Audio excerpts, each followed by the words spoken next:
feels his power. De cáncer, rápida combinación común. Right back, right hand, it didn't quite go down. Jonriel Casimero versus Saul Sanchez.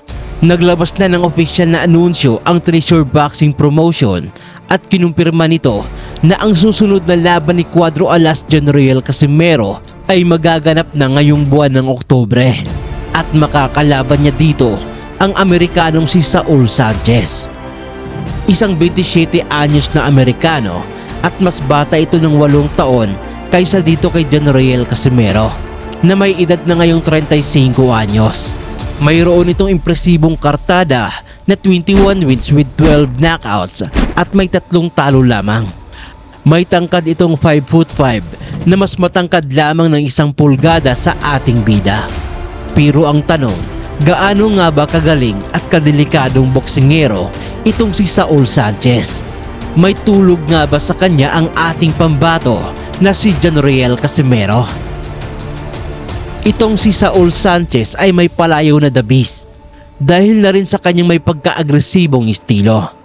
Mahusay din ito pagdating sa depensa at may taglay na talino sa ibabaw ng lona. Dahil maliban sa kanyang agresibong opensa ay nagagawa rin itong mag-adjust sa gitna ng laban. At kaya rin itong maging isang technical fighter. Taong 2016 nang una niyang pasukin ang professional boxing.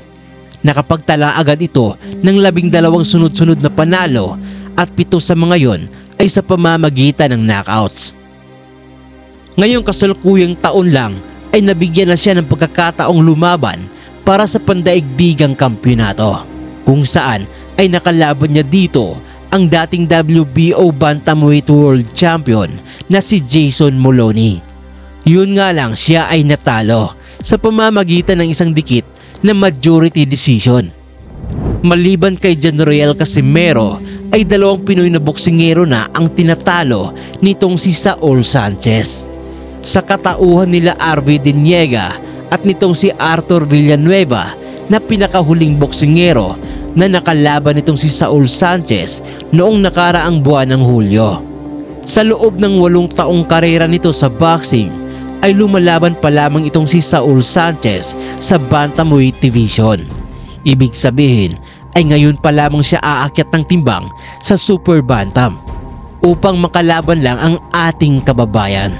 Kaya naman ito ay magiging bintay pa rin sa ating kababayan dahil aakyat mula sa mas mababang timbang ang kanyang makakalaban. At isa pa, kung sa skills at karanasan sa pakikipaglaban lang ang ating pag-uusapan, ay lamang na lamang dyan ang ating kababayang si Jonriel Casimero. Gayunpaman ay hindi pa rin dapat na magkumpiyansa dito si Jonriel Casimero at sana lang ay nasa magandang kondisyon ang kanyang pangangatawan pagdating sa gabi ng laban. Pero bago yan, kung bago ka pa lamang dito sa ating YouTube channel ay huwag mo sanang kalimutang mag-like at mag-subscribe at pindutin mo na rin yung notification bell para lagi kayong updated sa mga videong katulad nito. Pero bago ang laban na yan ay atin munang balikan ang mga maaksyong laban nitong si Saul Sanchez.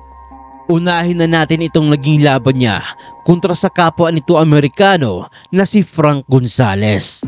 Nangyari ang bakbakan na to noong March 19 taong 2021. Sa pagtunog pa lang ng kampana ay hindi na nag-aksaya pa ng panahon itong si Saul Sanchez at agad siyang nagpakawala ng mga pamatay na kombinasyon upang tapusin ang kalaban. A ver, otra mano derecha con potencia, con todo, ya apretó el botón de la candelita Saul Sánchez. Cuidado ahí.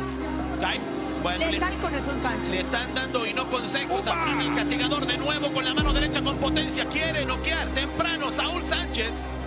Se aguanta, se detiene con... At sa huling minutong natitira sa first round ay isang solidong suntok sa katawan ang muling nagpaluhod sa kanyang kalaban na siya ding tuluyang tumapos na sa kanilang bakbakan. La verdad es competitivo. Aquí... Y después si la lanza súper fuerte ese gancho de derecha, observa. Uf. Entró, ahí va. Pega durísimo con ambas manos. Entró libre, tranquilo. Ang sumunod naman niyang laban ay kontra sa boksingerong si Jericho Quinn. na isang undefeated na boksingero na may record na 14 wins with 8 knockouts at wala pang talo. Nangyari ang kanilang bakbakan noong September 24, taong 2021 na ginanap doon sa Oklahoma City sa Amerika. At kagaya sa nakaraang laban niya ay maagang pinakawalan ni Saul Sanchez ang kanyang pamatay na mga pag-atake na siyang dahilan upang matumba ng ilang ulit ang kalaban sa loob lamang ng unang round. And he's on wobbly legs again. 6, 7, 8, walk to here. Got plenty of time, more than a minute. He's still On wobbly legs. I think he can be ahead of Sanchez. At sa huling minutong natitira sa opening round ay magkakasunod na malalakas na combo ang ibinato nitong si Saul Sanchez na siyang dahilan upang itigil na ng referee ang laban.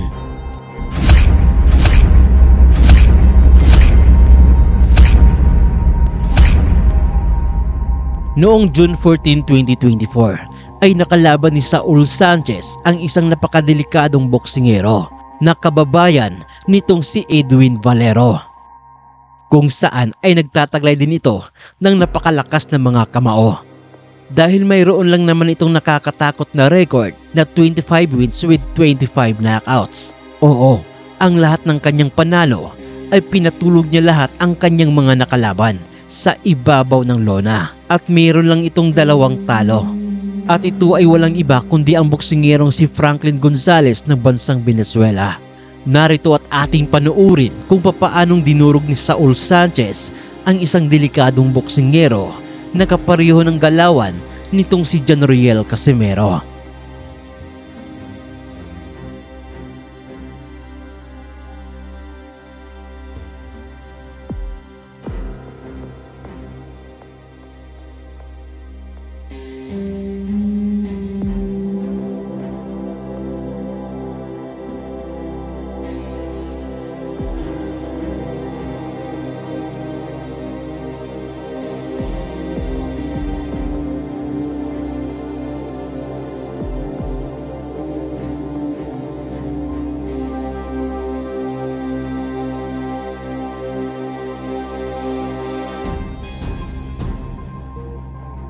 So yun lamang ang video natin sa araw na to.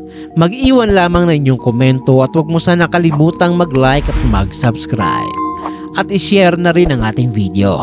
At muli, daghang salamat. So yun lamang ang video natin sa araw na to.